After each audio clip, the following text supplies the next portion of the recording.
Hello, everybody. How are we?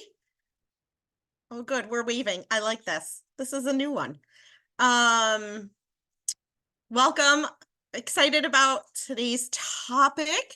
But before we jump in, we always have to do a fun question. So here's my question for y'all today. What takeout food represents you today and why?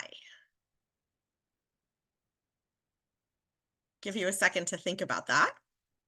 Oh, Michelle, you're ready. You go. KFC. And then Melissa. Oh, this is exciting. KFC, I feel mushy inside. Mashed potatoes with the chicken and the cheese. The bowl. Mushy. All right. Thank you for sharing that, Michelle. All right, Melissa, you're up. I would say the Panera cheddar broccoli soup because we had that beautiful day yesterday and today is freezing. It's a nice day for soup. It is a nice day for soup. I'll agree. First of all, I want you all to know that I'm going to be starving by the time we are done with this conversation. Because now I'm gonna have to take a break so Mariah can get a snack. No, I'm already like planning out my DoorDash. In any case, I would say for me today, probably like maybe take out tacos or a burrito or fajitas. I'm feeling a little spicy today. It's been a week. I'm feeling a little spicy. I like it. I like it. Hi, Lauren. I think for me this morning is probably like a gas station breakfast burrito, because sometimes it's like you're just doing your best and it's just like, we got this. Let's just, sometimes that's just what you need to power through the morning. I love it. I absolutely love that description too. I think I like the description more than, yeah, I love that. And now I'm never going to look at a gas station breakfast burrito the same way again. I'm going to be like, this is worthy of my buying. That's it. All gas station food I'm going to look at very differently. Thank you, Lauren. I can go. So I think I'm Wendy's today, but specifically, I am of their French fries being dipped in their Frosty because I'm feeling like part of me is feeling like sweet and, just nice and wanting to be helpful. The other part of me is feeling very, very salty.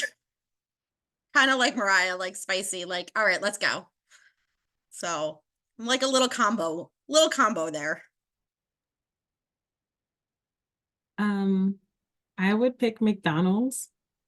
Like, you're gonna get your food, but you're gonna get this attitude with your fries, but they're gonna be really good fries. They're gonna be hot, but your sauce ain't gonna be in the bag.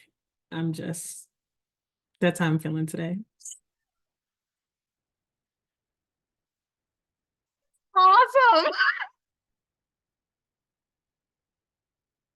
And I have to tell you that I really like McDonald's fries and now I want them. Speaking of, what did my DoorDash order? There we go. That's it. Go ahead, Sam. All right, I think I would be like delivery pizza, but the delivery that took way too long that it's just like meh.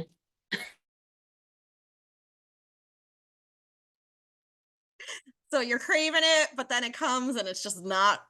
All right. Ellie, you got anything for us? I'm not craving anything right now. Ellie's the pile of menus that nobody can decide from. I'm hungry. I'm just not craving anything. I'd like to be clear, I'm not craving a gas station burrito. I'm gonna make my own breakfast burrito after this. But I think the theme here is very indicative of the gloomy day that we're having outside. It feels. I think these foods are impacted by the weather. I love everybody's answer. Thank you guys so much. This was a lot of fun. And I also like Mariah's idea of getting together my DoorDash order. This was great. All right, so you all got a chance to watch the video before we hopped on this morning. And the video talked about different ways to parent a youth, right? When there's an issue to be addressed. Talked about the 3 different options. We can impose our will, we can pick our battles, or we can collaborate or problem solve. And so I want you to think back to when you were a teenager. So when you were a teenager, did you ever make a stupid mistake or do something that you weren't supposed to? Lauren's like, me, of course not. Had a halo. All right, so did you ever lie about something to try and get your way? Lauren. All right. Lauren did that yesterday, but we won't talk about that. Sorry, Lauren. So let's think about, pick one of those instances and think about when your parents, your caretakers try to impose their will on you as a teen. What did it feel like? How did it feel?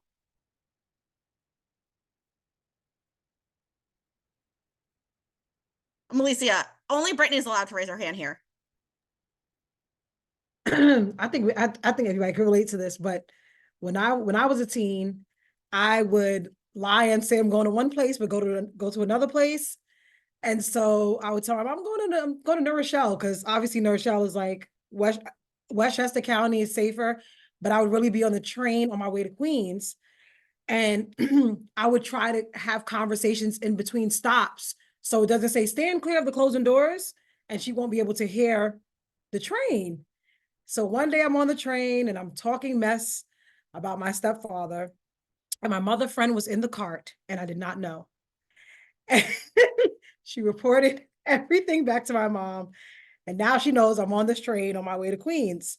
So now, of course, the you can't do this. I'm not giving you money for that. All that conversation comes into play. When we were young, it wasn't so much of them trying to level with you at that point. It was just what you could not have. And of course, in that moment, you feel like you're in jail. So the only wish is, when I turn 18, I'm getting out of this house. But you don't, of course, say that. You say it in your mind. You're cursing the person out. I mean, like every curse word you could think about in your brain, because you can't really physically say it. Which was always fun because my face was saying it, but it couldn't come out of my mouth. And I did feel like you do feel like you're in prison initially, because you're like, I'm tired of this. I want to live my life. You think that your life is your life. Even at 15 years old, it's my life. And you don't realize your own danger and why your parents are so afraid. So in that moment, of course, you feel like you're in jail. How dare you tell me I can't go here? It's my own money, things like that. But of course, as you get older, you realize that, a person was trying to protect you from your own danger. And in my time growing up, the disciplinary action was never really to level, or to try to understand things. It was more so you just can't have it and that's it. And you kind of not allowed to ask why. You're not allowed to have a conversation about it. It was just taken from you. So of course, in my time, I felt like I was in prison, but that's pretty much it. Similar to Melissa, my reaction was always when I was, told, oh, you can't do this, or you can't have this, or you can't go there. And that, will was just imposed on me. My response as a teenager in my head was always want to bet. And it was literally just in that moment, let me figure out how I'm going to work around all of this, because now you're telling me I can't, you're not hearing me, you're not listening to me, you're just telling me that I can't. So want to bet? Let's see whether or not I actually can. That was always my response in that moment. And I think Melissa, you guys brought up a really good point, right? We have all these thoughts in our head, and what do you guys see from what are the most common reactions from the kids that we work with when foster parents try and impose their will, or DCF, or us? They're Right? less nonverbal. So the generation that exists at this time are more outspoken. And so they're gonna be a lot of F-bombs. You're not my mom, you're not my dad, this is not my real family. They say hurtful things. I don't care. I don't care if I'm in the system, or I don't care, whoever it is, you're not my mother or my father, you can't tell me what to do. And those are the things that I see happen a lot with the foster families, where the kid, no matter how much you have done for them, or what you have been to them, when they can't get what they want, they level with, you're not my real parents. I think that's a really valid point, and I think it happens a lot when adults are trying to impose their will. Anything else on imposing will and how it kind of plays out? Okay. I want to talk a little bit about picking our battles, right? We can't address everything that goes on. And so when a topic is brought up to you or an issue is brought up to you, when do you suggest to a foster parent that that's something we don't necessarily need to address? Well, this is something that we can kind of put to the side and ignore as an issue. What types of things, or what categories?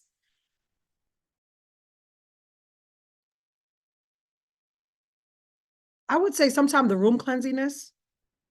Sometimes it's a mess. I wouldn't live there, no. But I think Brittany said this one time, that it's typical for a teenager to have a messy room. So you kind of have to gauge around the idea that teenagers can be messy at times, and kind of reframe it for them to understand it in that way, where, a lot of foster parents are very clean and very neat. So that's sometimes that can be hard to come past, for them to understand. But stuff like that, that's like picking a battle. This kid is showing up on time home every day. Their work is done. They're going to school. They're going to sessions. Everything else is correct, but the room is messy. That's something that we can work around, and we don't have to address it right away, because then that can cause a disruption in that home at that time. This is less of a specific example, but kind of like exactly the way, excuse me, Melissa was talking about that specific example. For me, it usually starts with, is this a safety thing? Or is this a safety thing? Is somebody going to get hurt? Are they going to hurt themselves? And then beyond that, is this impacting other people? So is it their own room? Shut the door. Is it impacting other people? Are we talking like moldy, dirty food that's attracting bugs? Okay, yeah, that potentially impacts other people. If it's just a mess, can we shut the door and move on? That's sort of, for me, the lens that I try to look at. Is it a safety issue? How is it impacting other people?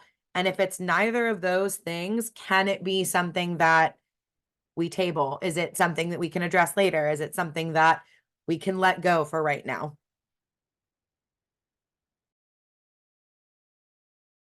And Mariah, I think you just led us on a great segue to the collaborative problem solving, right? If it is a safety issue, if it is something that affects other people, or if it is something that a caretaker just says this is unacceptable in my house, then how do we work together to teach, or to come to that middle? And so when we want to teach a teenager something, the video talks about problem solving steps. And so we want this to be successful. We want it not only to result in a resolution to the issue at hand in the home, but we want the youth and the parent, right, the caretaker, to be able to use this same process the next time around, and then also in other situations. And so the video talks about the steps of collaborative problem solving. I don't know why I want to reverse that and call it problem collaborative solving, but I just do. So it talks about that the adult has to clarify what their concern is. Then the youth has to share their perspective. We then brainstorm and share ideas. And then we summarize and process how it all went for all the different parties. And I pretty much can guarantee you've all done this process with your families. And so I have some questions for you. So talk to me about how an adult can put out a concern without it feeling punitive and negative and degrading.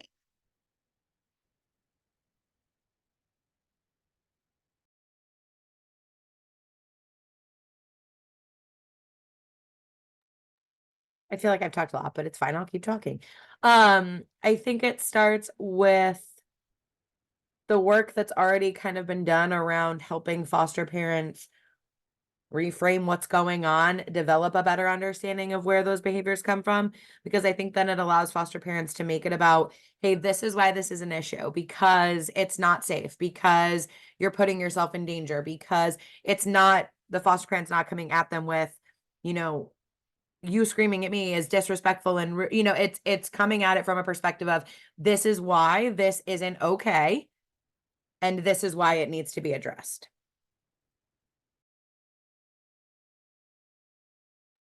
Other thoughts? Which is hard to do sometimes too, because foster parent is stuck in their own ways. And sometimes I guess this is why the FFTs is a necessity, because in it, you know, you have to sometimes intervene in the conversation and like do exactly what Mariah said in that way, to say, okay, these are the reasons why, and kind of spell it out on both ends so they can both see it, and, you know, try to reframe it in a way for them to both understand. Especially when I think dealing with clients who are more old school, sometimes I feel like that also is hard, because they come from a time where it's kind of, you know, do as I say, and not necessarily giving the child the opportunity to express themselves sometimes.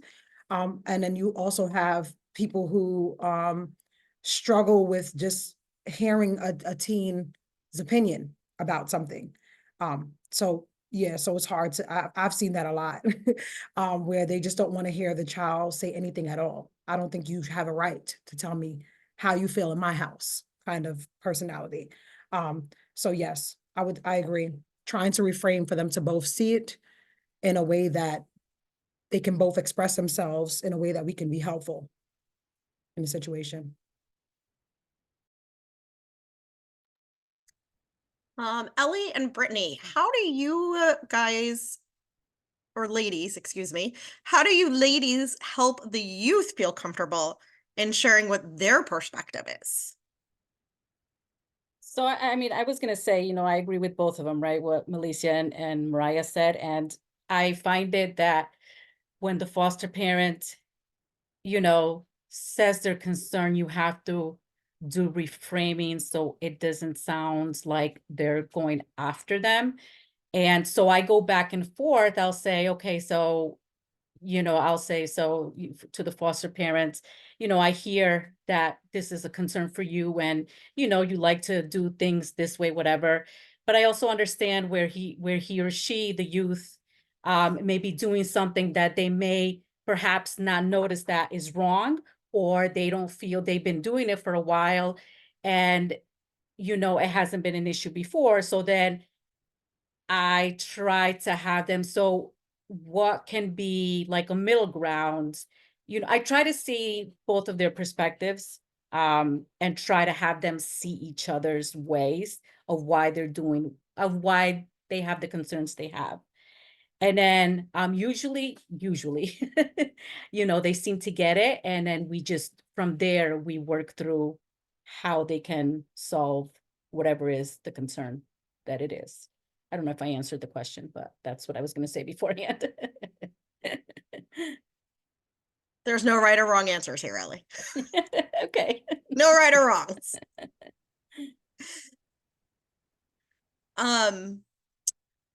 And you talked about figuring out the solution, right? Let's talk about that brainstorming.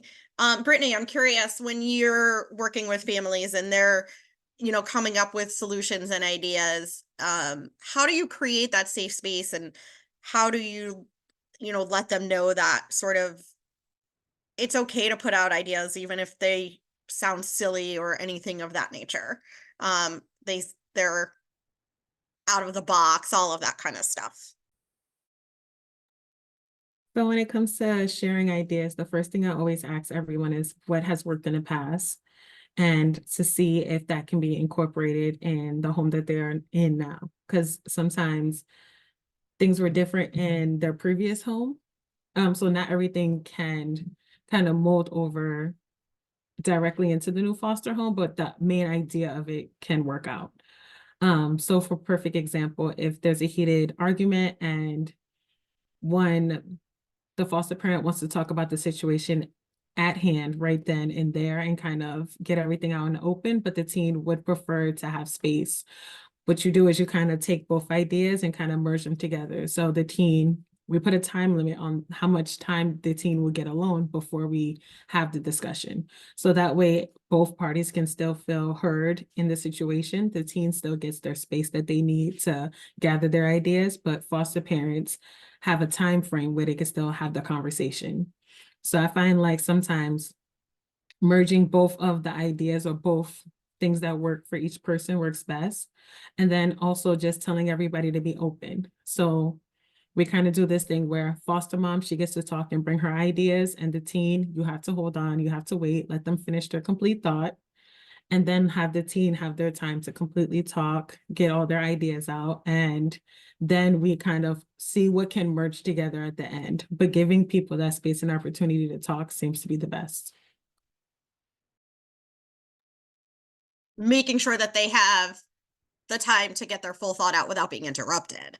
Have you guys ever used like the talking stick method, or like the stuffed animal method, where whoever's holding that identified item is the one who gets to talk?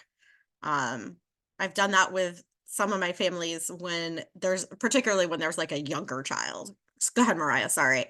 No, it's okay. I haven't done that a lot in FFT so far. I used to do that a lot in ICAPS though, in family sessions. But sometimes in FFT, as opposed to using something tangible like that, I will literally be like, I'm the referee, I'm gonna blow the whistle if you guys talk, I'm gonna call flag on the play, and kind of do it that way. And like when the foster parent interrupts or when the kid interrupts, I'm like, nope, flag on the play, sit down, not your turn. And kind of just doing it that way to, again, like Brittany was saying, give each party their space, both foster parent and the kid. Neither one is going to interrupt. Neither one is going to kind of overspeak, making sure that they both understand that they're coming to the table together to talk about this. So everybody needs to get that space and that time. I like that. And I like, the way you're describing it, like, I'm going to call the flag on the play, or, blow the whistle. It's almost, it's making it fun in a way, right? It's not it's punitive, but it's fun. It's making it into somewhat of a game type thing. I love that.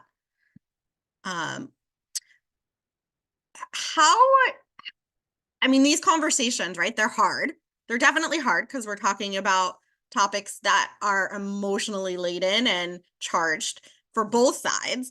How do you stay focused? How do you keep it to the one issue at hand and not have people bring up examples from 3 weeks ago, or all of this other stuff? How do you guys keep it on track?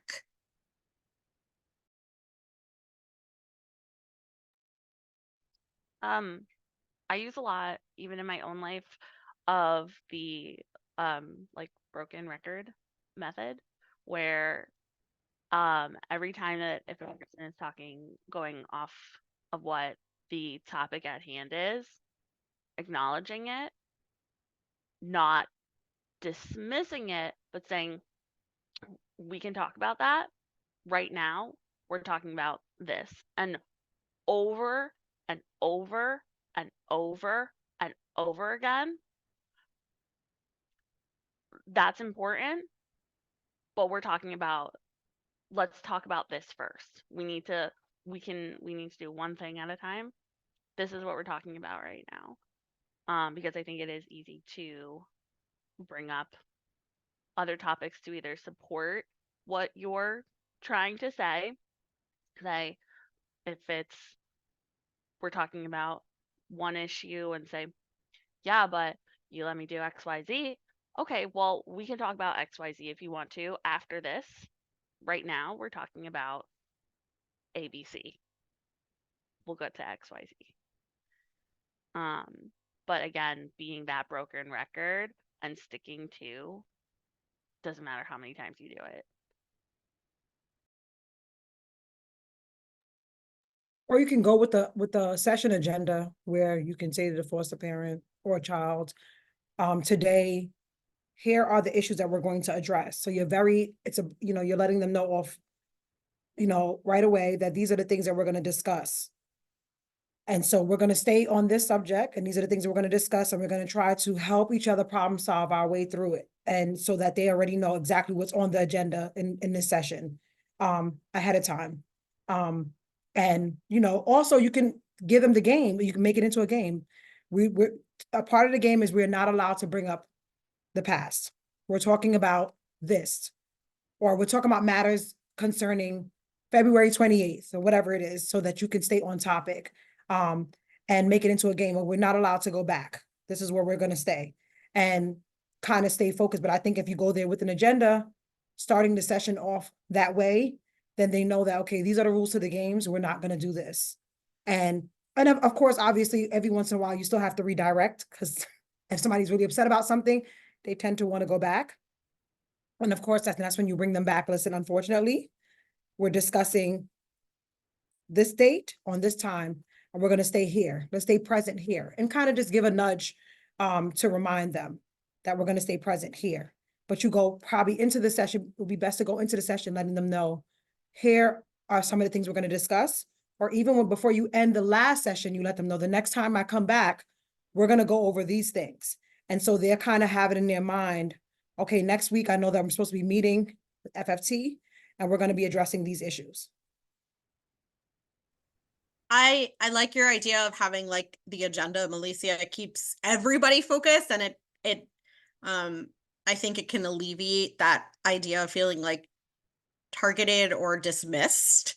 I really like that. And I just want to tell you that today is the 29th all day. It is not the 28th. Don't write that on your papers. Okay? Just, you're going to have to go back and redo all your notes if you write the 28th. My last question, as you guys are doing this with families, are you seeing that it becomes more natural for them and they start to do this outside of sessions?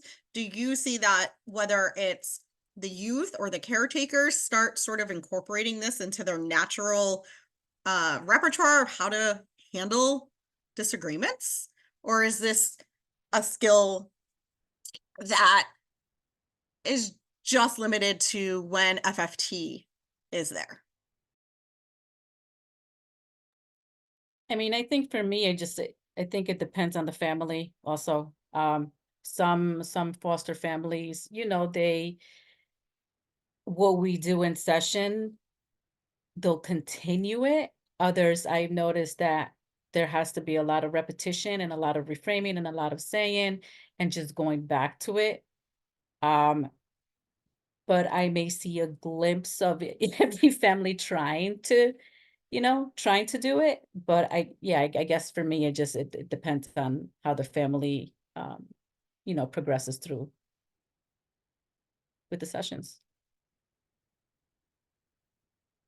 Which makes sense, right? Because we're all individuals. Sorry, go ahead, Mariah. I was just gonna say, I think same thing as Ellie, and it looks a little different too. Like sometimes it's fun to see how, we've used it in a session and then the family uses it after a session, but it looks completely different than the way it did during session, but it's still that sort of, so when you say, do families incorporate it, do they do it? I think it's more about just the idea around it as opposed to actually incorporating it the way that it's done, but certainly I think it allows both parties, both the kid and the foster parent, to have a sense of, okay, we can talk about these things without it getting heated, without it escalating, without it, again, regardless of what it looks like. Because sometimes the way they do it is not, it's not the way we do it in a session. It's a little bit different, but it's the same implementing that idea. Brittany, I noticed you shaking your head. I was just agreeing with Mariah. That's all. I think Mariah, you brought up a really good point that just because they don't do it the exact steps that necessarily were taken during a session, it's still there's still value in that discussion. And I think that the caretakers and the youth really deserve the credit around all of the discussions. And that being able to talk about issues without it becoming heated deserves a whole lot of credit. And it's a success. And I think all of our families work really hard to have these types of discussions, and that whether it follows these exact steps or not, it is a form of collaborative problem solving. Would you all agree? And that's really what we're after in this. Okay. So it is an extra day this year, 29th. So happy leap day. Do we really call it that? That sounds weird. I'm not gonna lie. All right. Well, happy leap day and real happy birthday to people who were born on February 29th. So thanks everybody, and we'll see you next month.